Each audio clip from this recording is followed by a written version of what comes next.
everyone! Welcome back to my channel. This is Wency here. Na for today is magre-review tayo ng mura pero sulit na eyeshadow palette. So laking gulat ko nung nakita ko sa Shopee, may nakita akong parang duplicate ng Huda Beauty. Ito yon. Ito yung mysterious ng Beauty Glazed. Diba? Kahawig talaga niya. Tsaka loob ng palette to. See? Napakaganda ng packaging niya, napaka-promising. Pero we'll see later on kung kasing husay niya yung performance ng Huda Beauty. So, ito yung Beauty Glazed Mysterious. This is made in China. Pero that doesn't mean na nag-emit sila kasi meron silang sariling makeup line. Yun nga lang, parang nagduduplicate sila ng mga products. May kabahan ba? Charot. Ang presyo nito is $259.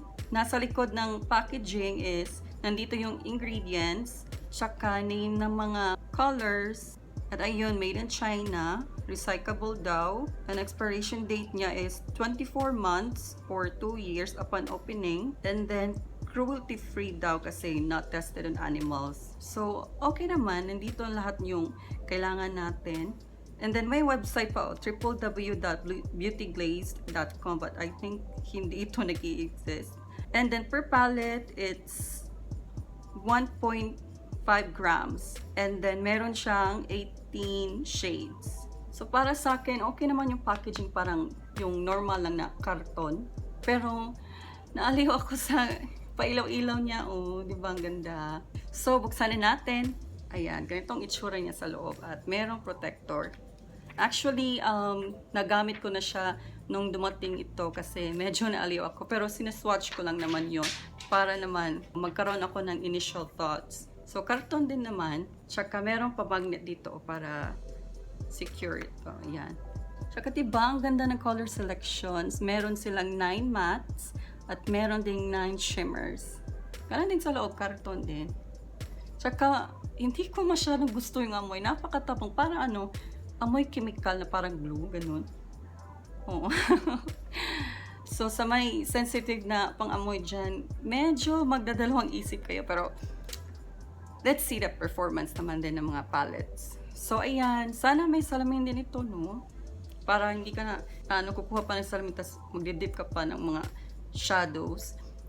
Ayan. So, diba? Ang ganda, no? So, let's go ahead and proceed with the swatches.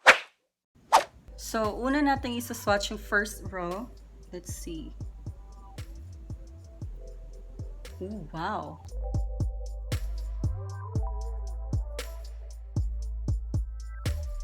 So far sa first row, medyo na-impressed ako, especially nitong mga shimmers. Hindi siya ganun ka-powdery at napaka-blinding ng shimmers. Napaka-pigmented. Pero, we'll see kung anong magiging performance niya sa brush later on. Alright, so punta naman tayo sa next row. Ito,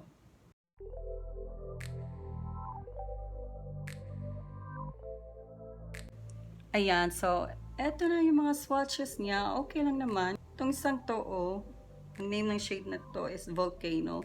Medyo powdery siya, pero normal naman yun sa isang eyeshadow. Pero we'll see kung magiging OA to later pag ginamit na natin sa ating mata. So, let's proceed to the next row.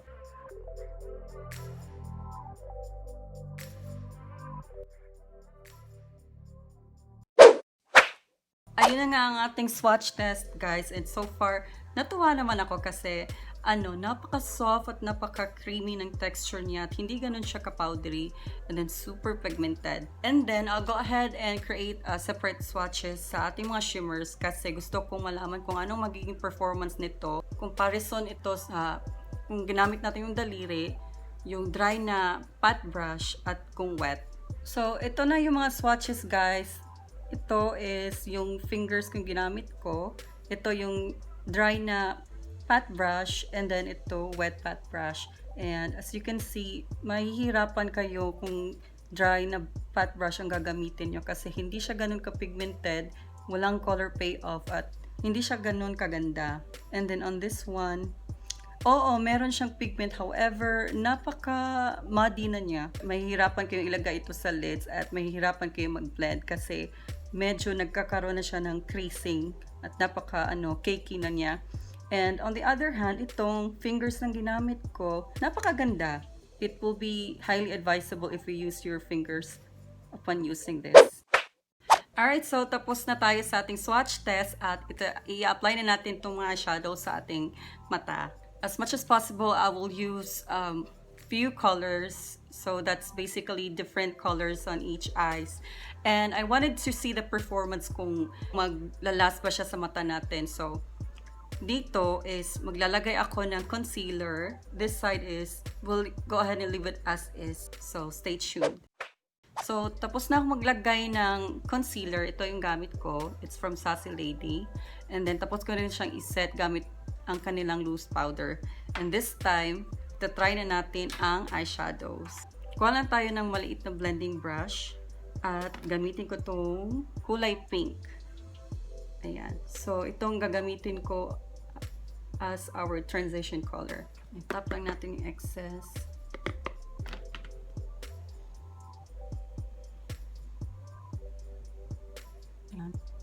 So far, okay naman siya. May nakikita akong pigment. Oh, see? Okay lang naman. Let's see kung blendable at saka buildable ba ito.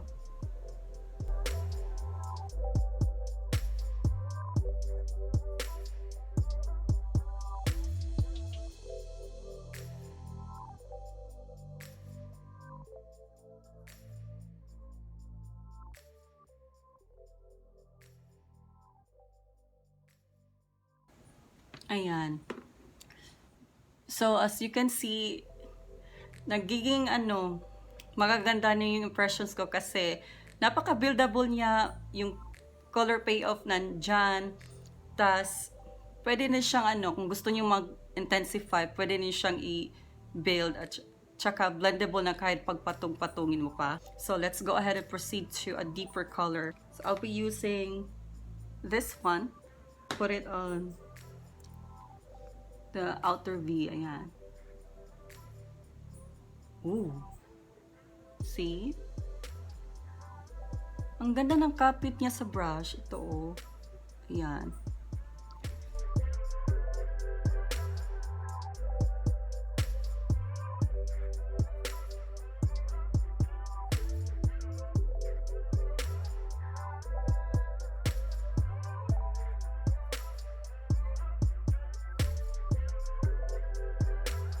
Guys, ang ganda. Oh my God. 259 na nga ba ito? See? Ang ganda, oh. Nagpa-pop talaga yung kulay niya. Napaka-smooth niya. Hindi ka mahihirapan mag-blend. Kahit pagpatong-patungin nyo pa yung mga kulay, hindi siya nagmumukhang matte. See? Napaka-smooth lang niyang gamitin at napaka-blendable. Napunta na tayo sa shippers. Ang gagamitin ko is itong ayan, Chrismon. Gamitin ko ng daliri ko, ha. Ooh. Kita niyo ba? See? Pigment kung pigment.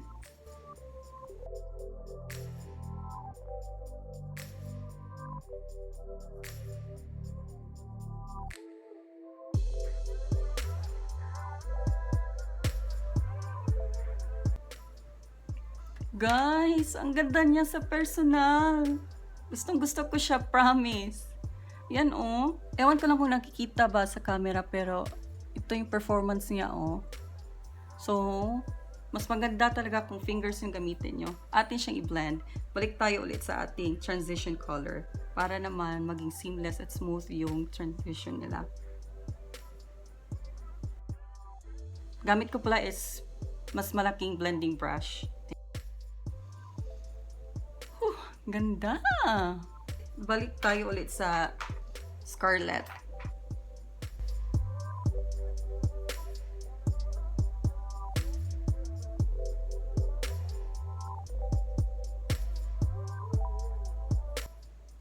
Ayan.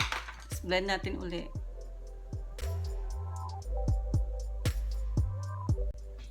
Ayan, di ba? Ganda ng kulay, no? Nagpa-pop talaga siya. Ayan, so, punta naman tayo sa ating lower lash line. Gamitin ko lang to. At balik tayo sa ating transition color.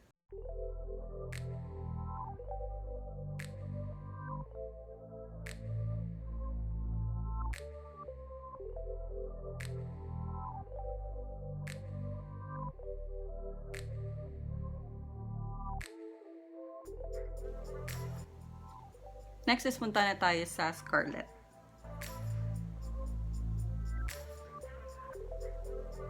Ayan guys. Ganda ng performance niya, oh. See? So, natapos na tayo sa ating isang mata. Punta na naman tayo sa kabila. So, gamitin ko lang ito, khaki, for my transition color.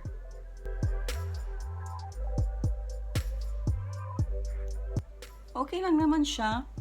Kahit wala siyang nilagay na primer or concealer. Nandun naman din yung kulay niya. Nagpa-pop naman. At saka kasing pigmented din ng mga naunang shadows.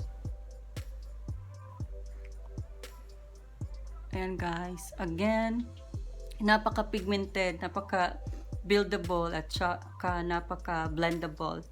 Ayan. So, punta na tayo sa susunod natin na shade. Ito. Volcano, para naman mas ma-intensify yung lids natin. So, lagay ko lang ito sa aking outer V. Ayan.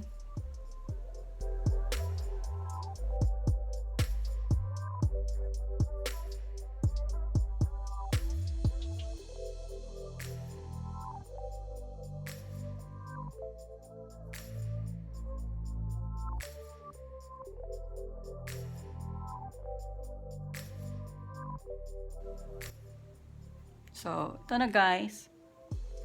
And itong shade na to, medyo nahirapan ako kasi, medyo powdery siya. Pero, hindi naman ganun ka-OA. So, blend lang natin siya ulit. Para naman maging seamless.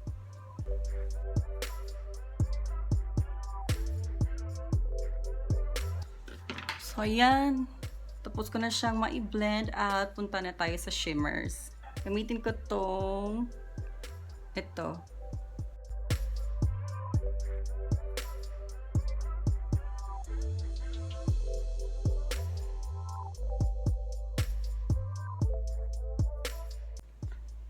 Ito, okay lang naman yung formula niya, kaso medyo powdery siya, oh.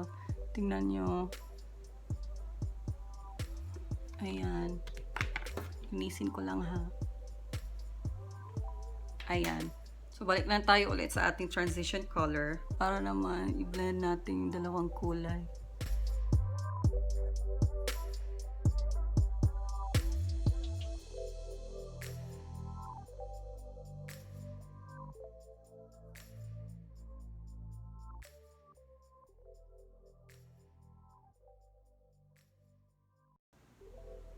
So, ito na guys. Tapos na akong mag-eyeshadow.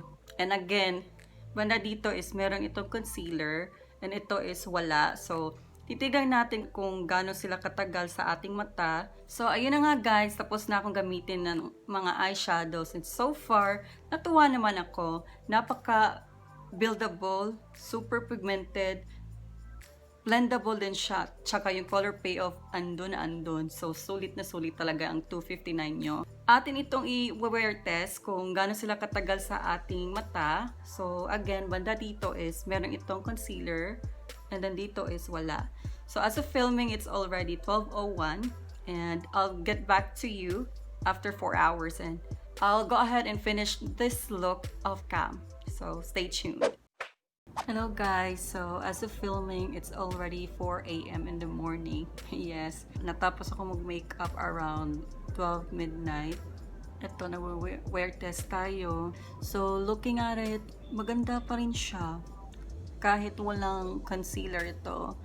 Ito yung may concealer. Ito is yung wala. And as you can see, napaka-pop at napaka-solid pa rin ang kulay niya. Parang walang nangyari. However, yung foundation ko, yung contours and all is namumunas na, pero yung eyeshadow ko is pakak na pakak pa rin. And guys, I know I said na I'll give you an update after 8 hours, pero I'm so tired na guys. So I think no one would want to wear a makeup for 8 hours, diba? So I think enough na yung 4 hours lang. So ang thoughts ko naman is okay na okay siya. Wala akong nakikitang chismis, walang smudging. Hindi siya nag-oxidize, hindi nabura yung kulay niya. Napaka-vibrant pa rin. Wala namang nangyari na hindi mo dapat Saya. Ayan. Pasadong pasado ito sa akin. So, let's go ahead and go back to the main video. Alright guys, it's time for the final verdict. Honestly, natuwa naman ako kasi napakamura niya, $2.59 lang. At saka, looking at the packaging, okay lang naman. Hindi siya ganun katsaka, ang ganda na yung design. Tsaka nandito na yung mga information na kailangan natin. And then at the same time, meron na mga names na mga colors. Ayan, so hindi ka mahirapan. Sana may mirror lang ito. Para naman, all-in-one na siya. Price point niya is napakasulit. Ang color payoff ng every shadows, ang pigmented niya, napaka-buildable, napaka-blendable. So, all in all is thumbs up sa akin. I highly recommend this palette sa mga beginners dyan or kung gusto nang mag-step up sa kanilang comfort zone, kung gusto nilang gumamit ng iba-ibang kulay such as mga shimmers. Ayan. So, perfect na perfect ito para sa inyo. Alright guys, that's it for today's video. Sana nagustuhan nyo and let me know kung agree kayo sa thoughts ko. And by the way, ililink down ko kung saan ko ito nabili. So, thank you so much for watching and have a great day. Bye-bye!